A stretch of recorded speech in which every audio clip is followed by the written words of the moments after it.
శ్రీమాత నమః. కల్లో కనిపించి భగవంతుడు నీ కష్టాలు నీ బాధలు తీర్చేస్తానని చెప్తే వెంటనే రెక్కలు కట్టుకుని మరీ వాలిపోతాం కదా. రెక్కలు కట్టుకుని వాలలేకపోయినా కనీసం మనసునే అక్కడికి తీసుకువెళ్ళి ఆ క్షేత్ర మాహాత్యాన్ని మనం కూడా తెలుసుకుని మన కర్మని కరిగించుకుందాం. ఈరోజు ఆ స్వామివారి కళ్యాణోత్సవం. మన కర్మ కరగాలి అంటే ఎన్నో మార్గాలు ఉన్నాయి. వాటిల్లో క్షేత్ర దర్శనం కూడా ఒకటి. మనం అక్కడికి వెళ్ళి దర్శనం చేసుకోలేకపోయినా మానసికంగా అక్కడికి వెళ్ళి మనం దాన్ని దర్శనం చేసుకున్నాము అంటే మన కర్మ కరగదా చెప్పండి. మనకి మానసికంగాను శారీరకంగాను ఏవైనా ఇబ్బందులున్నా, పిశాచ బాధలు ఉన్నా, ఇంకా నాకు మనశ్శాంతి ఉండటం లేదు, నా వల్ల కాదు అని అనుకున్న పరిస్థితులు ఎవరికైనా ఉంటే ఈ క్షేత్రానికి వచ్చి స్వామివారిని దర్శించుకోవటంతో పాటుగా, అది ఈ క్షేత్రమే కాదు, మీరు ఏ నారసింహస్వామి వారి క్షేత్రానికి వెళ్ళినా అద్భుతమే జరుగుతుంది. అలానే ప్రతిరోజు నారసింహస్వామి వారికి సంబంధించిన స్తోత్రం కానీ శ్లోకం కానీ చదువుతూ పానకాన్ని గనక నివేదన చేసినట్లయితే జీవితం అద్భుతంగా మారిపోతుంది. సరే, ఋష్యశృంగ మహర్షికి శాంతకి ఒక కొడుకు పుడతారు. ఆయన పేరే యాద ఋషి అనమాట. ఆయన తపస్సు చేసుకోవాలి అని అనుకుంటారు. హనుమంతుడి యొక్క ఆశీర్వచనం పొంది స్వామివారి ఇచ్చిన సలహాతో ఒక పర్వత గుహలో అనేక సంవత్సరాల పాటు ఘోర తపస్సు చేశారు. ఆయన తపస్సుకి మెచ్చుకున్న నారసింహస్వామి వారు ఆయన ముందు 5 రూపాలలో ప్రత్యక్షమయ్యారన్నమాట. మొదటి రూపమేమో జ్వాలా నరసింహ, యోగానంద నరసింహ, గండబేరుండ నరసింహ, ఉగ్ర నరసింహ, లక్ష్మీ నారసింహ అన్నమాట. ఇలా 5 రూపాలలో యాదరిషికి కనిపించారు.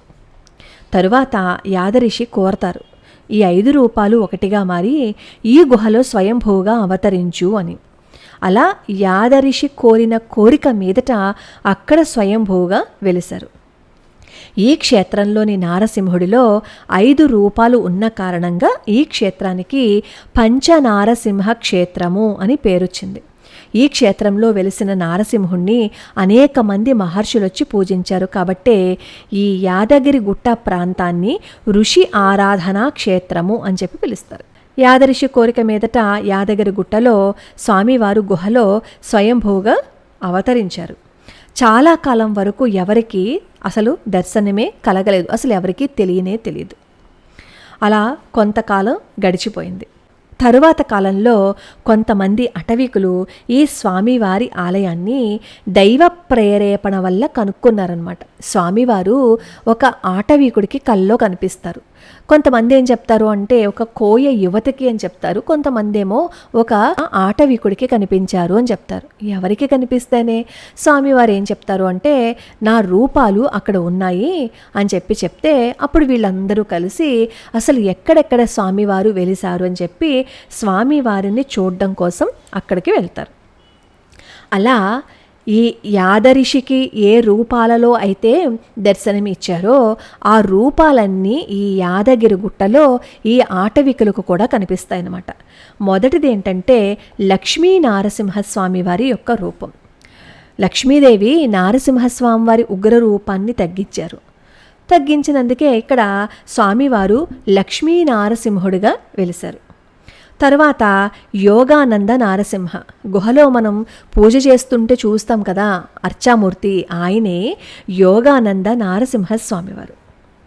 తర్వాత జ్వాలా నారసింహుడు, ఇదే గుహలో సర్పరూపంలో ఇప్పటికీ అక్కడ కనిపిస్తారు అని మనకి చెప్తారు. ఇదే గుహలో ఒక అఖండ దీపం వెలుగుతూ ఉంటుంది. అఖండ దీపము అంటే జ్వాల కదా, ఈ జ్వాల రూపంలోనే జ్వాలా నరసింహస్వామి వారు అక్కడ మనకి దర్శనమిస్తారు. సర్పరూపంలో చాలా తక్కువ మందికి దర్శనమిచ్చారట. అప్పుడప్పుడు సర్పం కూడా తిరుగుతూ ఉంటుందని చెప్పి అందరూ చెప్తూ ఉంటారు. కానీ జ్వాలా నరసింహస్వామి వారిని ఆ జ్యోతి రూపంలో దర్శించుకోమని చెప్పి అక్కడ అర్చకులు కూడా చెప్తారు. అలానే గండబేరుండ నారసింహుడు, ఈ క్షేత్రపాలకుడు ఎవరు? ఆంజనేయ స్వామి వారు కదా. ఈ ఆంజనేయ స్వామివారి ఆలయం నారసింహస్వామివారి సన్నిధి పక్కనే ఒక క్షేత్రపాలకుడు కనిపిస్తారు. అక్కడ ఒక బండ ఉంటుంది. ఆ బండకి ఒక చిన్న చీలిక ఉంది. ఆ చీలిక ఉన్న చోటే గండభేరుండ స్వామివారు వెలిసారు అని చెప్తారు. కానీ దీంతో పాటుగా ఇంకొక చోట కూడా గండభేరుండ స్వామివారి ఆలయం ఉంది. అక్కడికి వెళ్ళి నిజాయితీగా గనక మన కోరికని అక్కడ చెప్పుకొని ప్రదక్షిణ చేసినట్లయితే పిశాచ బాధలు, అలాగే ఏవైనా మనకి శారీరక సంబంధమైన బాధలు ఉంటే అవి పోవటమే కాకుండా నిజాయితీగా ధర్మబద్ధమైన ఏ కోరిక కోరుకున్నా నెరవేరుతుంది అని చెప్పి చెప్తారు. అన్నట్లు ఇంకొక అద్భుతమైన విషయం తెలుసుకోవాలి. హనుమంతుడి ఆలయం పక్కన ఒక రాతి శిథిలమైన మెట్ల మార్గం ఉందన్నమాట. ఇదిగో ఇప్పుడు మనం చూస్తున్నాం కదా, ఇది యాద ఋషి ధ్యానం చేసినట్లు చెప్పబడే ఆ గుహకి తీసుకెళ్తుందనమాట. ఆంజనేయ స్వామి వారు ముందు ప్రత్యక్షమై యాదగిరి గుట్టలో నరసింహస్వామి వారిని ధ్యానం చేయమని ఇక్కడే చెప్పారు అని చెప్తారు. ఈ ప్రదేశంలోనే ఒక హనుమంతుడి ఆలయం కూడా ఉంది. ఆ రాతి కొండ మీదే డెక్కల గుర్తులు కూడా ఉన్నాయి. ఇదిగో మనం చూస్తున్నాం కదా, ఇవన్నమాట. ఇవి భగవంతుడి గుర్తులుగా అందరూ నమ్ముతారు. యాదరిషి ఇక్కడ నడిచారు, ఆయన పాదాలు గుర్తులని కొంతమంది చెప్తారు. అలాగే గుర్రపు డెక్కల గుర్తులు అని కొంతమంది చెప్తారు. ఏదేవైనా ఇక్కడికి వచ్చి నమస్కారం చేసుకుంటే వాళ్ళ కోరికలు నెరవేరుతాయని చెప్పి అక్కడ రాళ్ళను కూడా పేరుస్తూ ఉంటారు. మనం చాలా దేవాలయాల్లో రాళ్ళని పేర్చడం చూస్తాం కదా, అలా ఇక్కడ కూడా పేరుస్తారన్నమాట. తర్వాత ఉగ్ర నరసింహస్వామివారు అసలు 4 రూపాల్లో కనిపించిన తర్వాత ఈ యాదరిషి నాకు ఉగ్ర నరసింహస్వామి వారి రూపం కావాలి అని అనుకుంటే ఈ యాదరిషి కోరిన రూపం అనమాట ఉగ్ర నరసింహస్వామి వారు. ఇక్కడ ఉగ్రము అనగానే మనం కోపము అని అనుకుంటాం. ఉగ్రము అనగానే ఇక్కడ మనం ఇంకో తెలుసుకోవాల్సిన విషయం ఏంటంటే తేజస్సు. అంత తేజస్సుతో ఉన్న రూపాన్ని చూడాలనుకున్నారు ఈ యాదరిషి. తేజస్సు ఒకచోటే ఉంటుందా చెప్పండి? మొత్తం ఆవరించి ఉంటుంది కదా.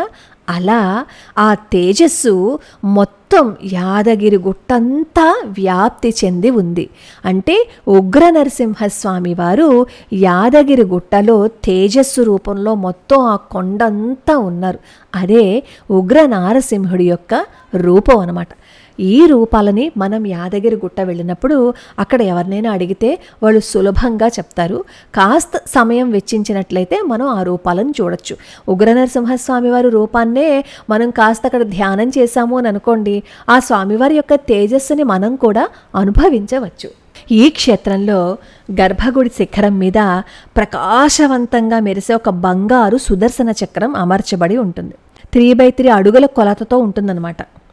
గర్భగుడి శిఖరం మీద ఉండే ఈ సుదర్శన చక్రాన్ని ఈ క్షేత్రానికి 6 కిలోమీటర్ల దూరంలో ఉన్నా సరే చూడొచ్చుట.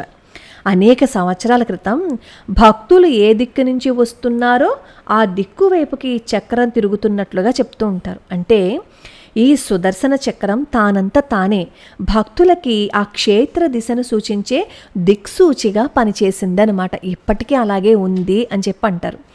ఇంకొక అద్భుతం ఏంటంటే ఈ యాదగిరి నారసింహస్వామి వారిని త్రికరణ శుద్ధిగా ఎవరైతే కొలుస్తారో ఆ భక్తులకి స్వామివారు కలలో కనిపించి నారసింహ మంత్రోపదేశం చేసినట్లుగా ఎన్నో తార్కాణాలు మనకి కనిపిస్తాయి. అసలు ఏ నారసింహ క్షేత్రానికైనా వెళ్ళండి, అసలు ఆ ఆరా మనకి అర్థమైపోతుంది. మన శరీరం మనకే ఏదో కొత్తగా ఉన్నట్లుగా అనిపిస్తుంది. అప్పటి వరకు ఉన్న ఆ బాధలన్నీ తీరిపోయినట్లుగా మనం ఆ ఫీల్ని అనుభవించవచ్చు అనమాట. అలానే ఇక్కడ యాదగిరిగుట్ట నారసింహస్వామి వారిని వైద్య నారసింహుడు అని చెప్పి పిలుస్తారు. ఎందుకంటే ఎంతమంది వైద్యుల దగ్గరికి వెళ్ళినా తగ్గలేని కొన్ని వ్యాధులు ఉంటాయి. వాళ్ళు చేతబడులు, పిశాచ పీడ, అలాగే గ్రహదోషాల కారణంగా రకరకాల శారీరక మానసిక బాధలను ఎదుర్కొంటున్నవారు ఈ క్షేత్రానికి వచ్చి స్వామివారి దర్శించినట్లయితే ఆ సమస్యలు తొలగిపోతాయి. ఈ క్షేత్రంలో వెలిసిన నారసింహుడు ఒక వైద్యుడిలాగా ఆయన దగ్గరికి వచ్చిన వాళ్ళని ఆ రోగాల నుంచి కాపాడతారు అని చెప్తారు. ఆ కారణంగానే స్వామివారికి వైద్య నారసింహుడు అనే పేరు వచ్చింది. ఇంకో విచిత్రం ఏంటో తెలుసా? స్వామివారిని నమ్ముకుని అనేక భక్తులు వస్తూ ఉంటారు. అలా స్వామివారిని నమ్ముకున్న భక్తులకిట స్వామివారు స్వప్నంలో కనిపించి బాధలని తీరుస్తారు అని చెప్తారు. దాని గురించి అసలు ఎన్ని కథలు చెప్తారో, ఎన్ని విషయాలు చెప్తారో అవన్నీ వింటుంటే అనిపిస్తుంది ఇంతటి అద్భుతమైన క్షేత్రాల గురించి మనం ఎందుకు తెలుసుకోలేకపోతున్నాము, ఈ మాహాత్యాన్ని మనం ఎందుకు తెలుసుకోలేకపోతున్నాము అని. అసలు రంగారెడ్డి జిల్లాలోట ఒక యథార్థ సంఘటన జరిగిందట. అదేంటి అంటే ఒక రోగికి కలలో కనిపించి స్వామివారు శస్త్రచికిత్స చేశారట. ఆ రోగికి చాలా బాధ ఉంటే స్వామివారిని శరణాగతి చేశారట. అలా శరణాగతి చేసినప్పుడే శస్త్రచికిత్స చేశారట. ఉదయం లేచి చూస్తే ఆ రోగికి రోగం తగ్గిపోయిందిట. ఆ రోజు సాయంత్రం ఆ రోగిని పరిశీలించిన వైద్యులు ఆ విచిత్రాన్ని చూసి నిర్ఘాంతపోయారట. రంగారెడ్డి జిల్లాలో యథార్థంగా జరిగిందిట. అలానే స్వామివారు కలలో దర్శనమిచ్చి ఆ కలలోని ఆ రోగులకి ఔషధాలని ఇచ్చి వాళ్ళ రోగాన్ని నయం చేసే సంఘటనలో కూడా కోకొల్లలు. తర్వాత డాక్టర్స్ పరిశీలించిన తర్వాత వాళ్ళకి ఏం జరిగిందో కూడా అర్థం కాని స్థితి ఉండేదిట. నారసింహస్వామివారి మాహాత్మ్యం మాటల్లో చెప్పటానికి వీలు కానిది. అలాగే అది బాధపడిన వాళ్ళకి, ఆ బాధ నుంచి బయట పడిన వాళ్ళకి మాత్రమే అర్థమవుతుంది. అంతే తప్ప గుళ్ళుకి వెళ్ళిపోతే రోగాలు తగ్గిపోతాయని చెప్పి కొంతమంది వితండవాదన చేస్తూ ఉంటారు. మనం ఎంతో ప్రయత్నించి ఎంతమందో డాక్టర్లకు చూపించుకుని ఇంకా నయం కాని స్థితిలో భగవంతుడా నన్ను ఏదో ఒకటి చెయ్యయ్యా, రక్షించయ్యా అని చెప్పి మనం స్వామివారిని మొక్కుకుంటాం కదా. అలా ఒక్కసారి ఎవరికైనా కష్టం కానీ బాధ కానీ ఉంటే ఇక్కడికి వెళ్ళి మొక్కుకోండి. ముందు మన ప్రయత్నం చెయ్యాలి. మన ప్రయత్నం చేస్తూ భగవంతుడి పాదాలు పట్టుకుంటే భగవంతుడి అనుగ్రహం ఉంటుంది అనడానికి ఈ యాదగిరిగుట్ట లక్ష్మీ నరసింహస్వామి వారే ప్రత్యక్ష ఉదాహరణ. లోకా సమస్తా సుఖినో భవంతు, సర్వే జనా సుఖినో భవంతు.